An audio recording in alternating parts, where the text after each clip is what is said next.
here at FikaAI at DevNexus, and we have the opportunity to speak to Francois Martin. Yeah. And really appreciate you spending some time with us today.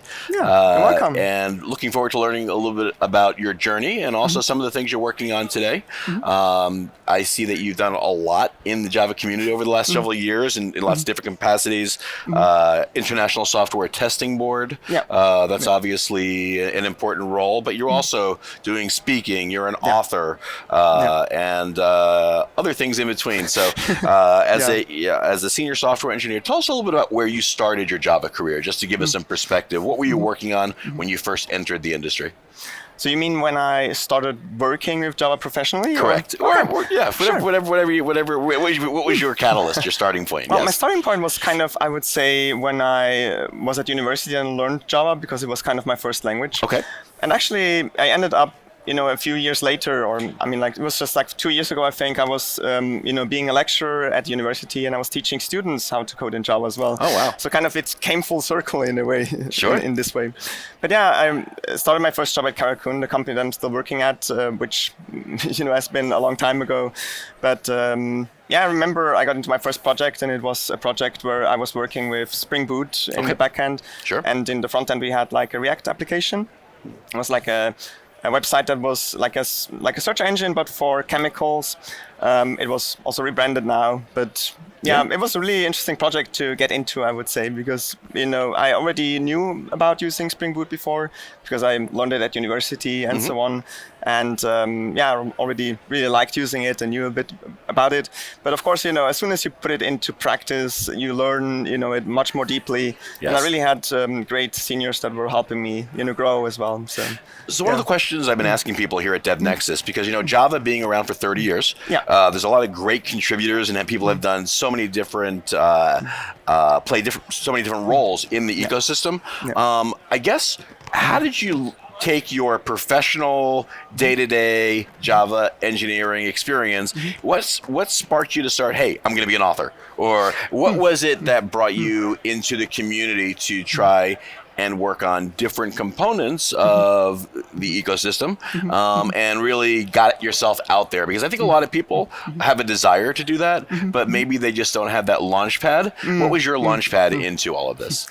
That's a good question, actually. Let me think about it. So I would say maybe it started with speaking, I think, in a way. Okay. I mean, and I got into speaking just because I noticed, as part of my job, I was in a few different consulting projects that I was in, and in those I've noticed that all of them were making very similar mistakes. I was constantly fixing the same kind of things. Yeah. So I kind of thought, why not do a talk about those things that I noticed that are kind of common?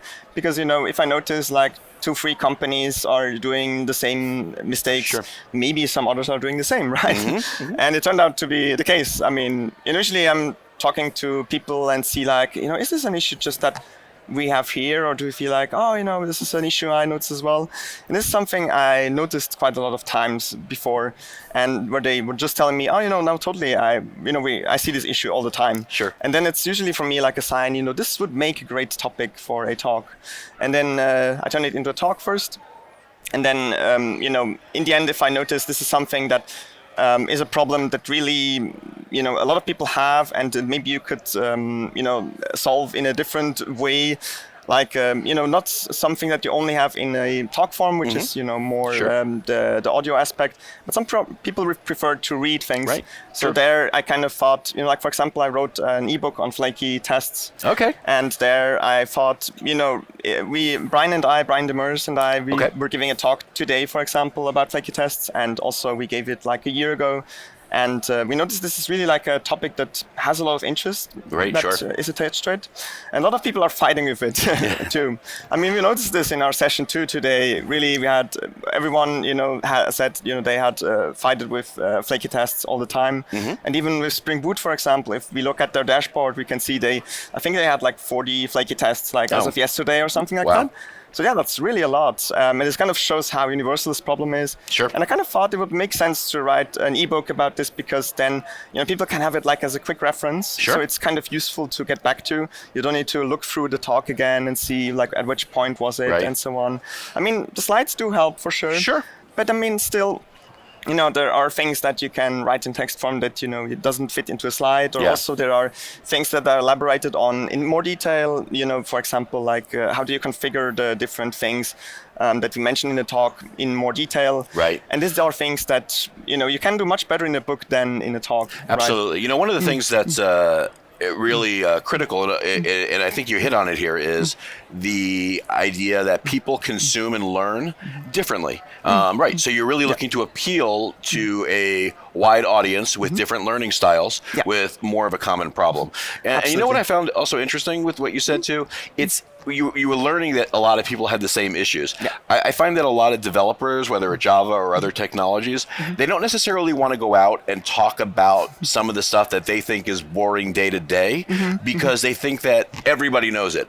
But the fact of the matter is what you're focused on day to day is unique and is not what everyone necessarily is doing every day. So there could be some crossover. So something that you think, oh, all Java developers know this, you'd be surprised to find out, hey, wait a second, there's a lot of people here that never touched that before. Or they're encountering some of these issues. So it's really great that you took that as almost a launching pad in to being able to resolve that.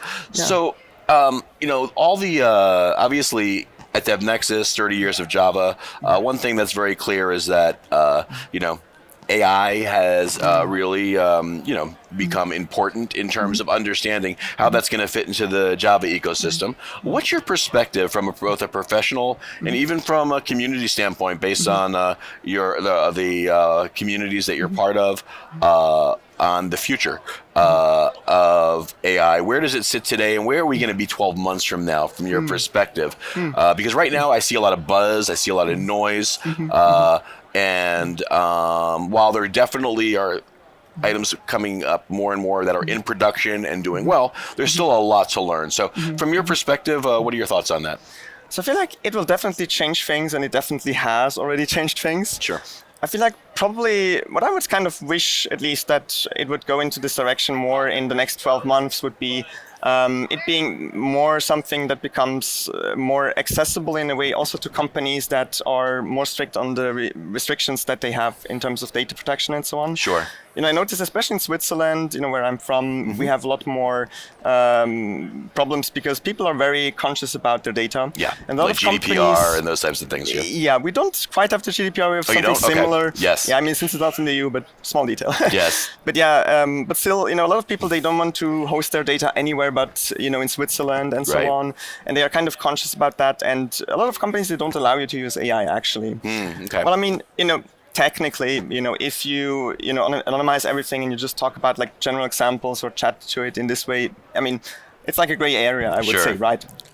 So, I mean, it's up to you if you do that or not, right? But I feel like I think that could be a direction that it's going. I mean, still, you can already host your LLMs locally now, but it requires a lot of resources to do so, and usually you don't have them. So I feel like I think this is probably one trend where it's going. They will become better and smaller. I mean, already with DeepSeek coming out, this has already changed the game quite a lot, right? I mean, I was able to run DeepSeek on my Mac, locally with, I mean, it requires 24 gigabytes of RAM, but still, 24 gigabytes of RAM is something that, in a powerful dev machine you can spare sometimes, right? Sure. But, I feel like they will get even better and even smaller, and so you can host them on your own machine, and then you don't have those issues anymore. Right. I feel like that's probably a trend. And also one trend I'm seeing is context windows becoming bigger and bigger. Like, we used to have the fact that we needed to use RAGs to be able to rely on the fact that we can use our whole code base, for example, or our entire like Confluence or some wiki, for example, as a resource to question, to ask things about it. And now I feel like with the context windows getting bigger and bigger with certain AI models, I feel like it is becoming less and less really relevant to have an RAG anymore, because you can provide everything in the context window. And this makes it even more powerful, of course. Sure. But I think for sure the reasoning is going to be a trend that probably will continue on becoming better and better.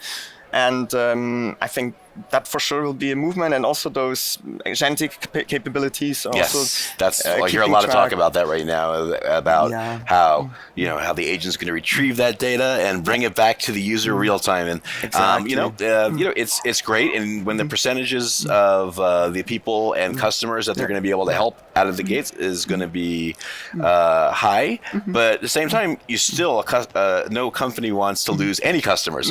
So Absolutely. 70, 80, even 90% success is not good enough.